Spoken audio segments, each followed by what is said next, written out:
having some fun with my little generator. This generator I built to charge the off-grid batteries, the leaf battery and the volt batteries for the solar system, right? And it works fine, but it sits around because it makes electricity at 78 cents a kilowatt hour because it's gasoline. So I built a diesel generator, which if you can find examples of that on my YouTube page if you want to look it up. So all this is a old Dodge alternator. It's off a 75. This happens to be off a 75 Monaco. They're considered 100 amps. It'll do 90 amp. It'll do 90 amps. And it did 90. It did 90 amps when I was charging my off-grid batteries with it. But all you got to do is you run the field. If you look here, this alternator, as installed on a vehicle, had a regulator that was sitting over on the fender well. So there's no regulator in this. You've got field wire. You got a field FLD is your outer wire here. You see, that's your positive, and then the one that's behind it. See, that's your negative. You bring that over to ground. Those are the two wires that come from. Those are going to the brushes directly inside. So you see how that works? And then I just got it on a switch here, so I can turn it on. And I got a car battery positioned over here with the positive and negative connected up. Okay, so when you turn it on, you're energizing the field, and that's called full field in this case, which pulls 3 amps. So about 36 watts is all that field takes to power that alternator full out.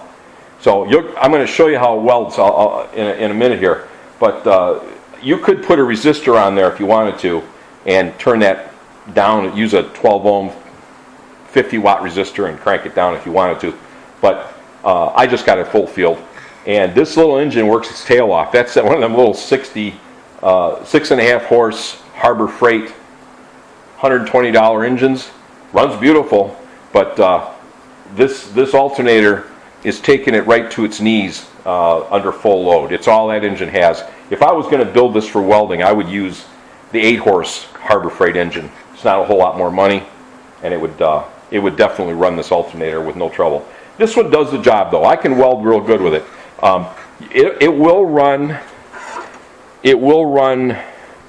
5/32 rod.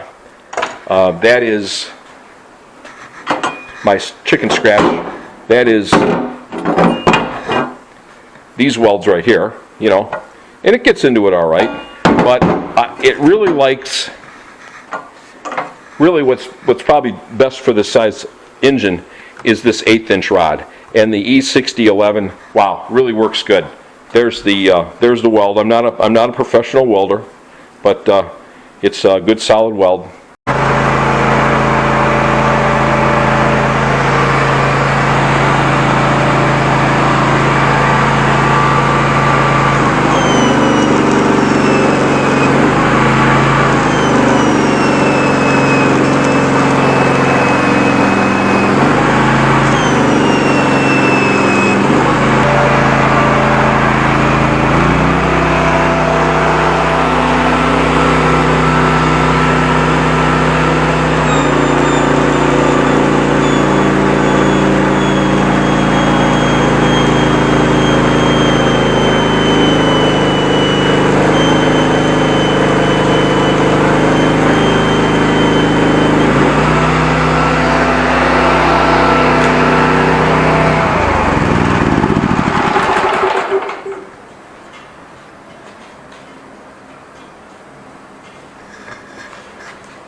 if we take the voltage and the amperage, we know we were seeing 85, 90 amps, right? And we were seeing that at 30 volts roughly. So there we are, 2550. That's pretty much exactly what I was saying I was seeing out of that alternator when I was charging my 48 volt battery bank. But that is the limit of the engine, is what we're seeing right there. I do know a guy that claims that he ran these things in the oil fields, out in the oil fields back in the 70s. And he says the only thing you want to do is once you run them for a long time, you want to let it run so the fan cools the alternator down. And he says the only thing he's ever heard on them was the bearings. He says if you get them too hot, the bearings fail. He says he's never hurt one electrically. So, wow, isn't that crazy? So that's it.